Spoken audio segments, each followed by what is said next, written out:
করে অপমানিত করা হয়েছে। সারা পৃথিবীর সনাতনীরা ক্ষোভে ফুটছে। আমরা বাংলাদেশ পূজা উদযাপন পরিষদ একথা পরিষ্কারভাবে বলতে চাই, আমরা জন্ম লগ্ন থেকে এদেশে সংখ্যালঘু নির্যাতনের জন্য যে বিচারহীনতা চলছে, আমরা এই বিচারহীনতার অবসান চাই। 2016 সালে ব্রাহ্মণবাড়িয়ার নাসিরনগরে হিন্দুদের উপর হামলা, তার বিচার এখনো হয়নি। কুমিল্লার মুরাদনগরে 2021 সালে সারা বাংলাদেশে হিন্দুদের উপর হামলা, তার বিচারও এখনো বাংলাদেশে হয়নি। আজকে প্রায় 23 বছরে পদার্পণ করল চট্টগ্রাম বাঁশখালীতে 11 জন সংখ্যালঘু হিন্দুকে নির্মমভাবে জ্যান্ত পুড়িয়ে মারা, তার বিচারও হয়নি।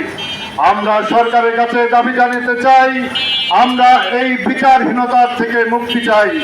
যারা মর্যাদা পুরুষোত্তম ভগবান শ্রীরামের বিগ্রহ প্রতিকৃতির সাথে অপমানজনক কার্যক্রম করেছে, তাদেরকে অনতিবিলম্বে আমরা বিচারের কাঠগড়ায় দেখতে চাই।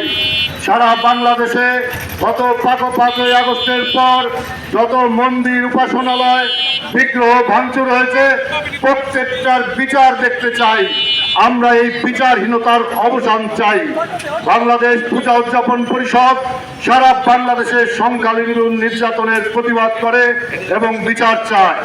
আমরা বর্তমান সরকারের কাছে যারা রামের বিগ্রহে ভিডিও ফুটেজ আছে, স্পষ্ট চেহারা দেখা যায়, প্রত্যেকটা লোককে শনাক্ত করা সম্ভব, প্রত্যেকটা মানুষকে এই মর্যাদা পুরুষোত্তম ভগবান শ্রী রামচন্দ্রকে যারা অপমান করেছে তাদেরকে গ্রেপ্তার করা হোক, আইনের কাঠগড়ায় দাঁড়াতে হোক।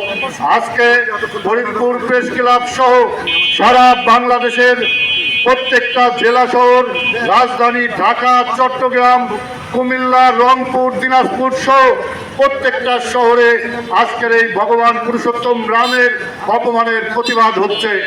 আমরা ফরিদপুরের অসাম্প্রদায়িক চেতনার মানুষদের বলতে চাই, আগামী দিনে আমাদের এই ন্যায়ের আন্দোলনে, এই ন্যায্যতার আন্দোলনে আপনারাও আমাদের পাশে থাকবেন।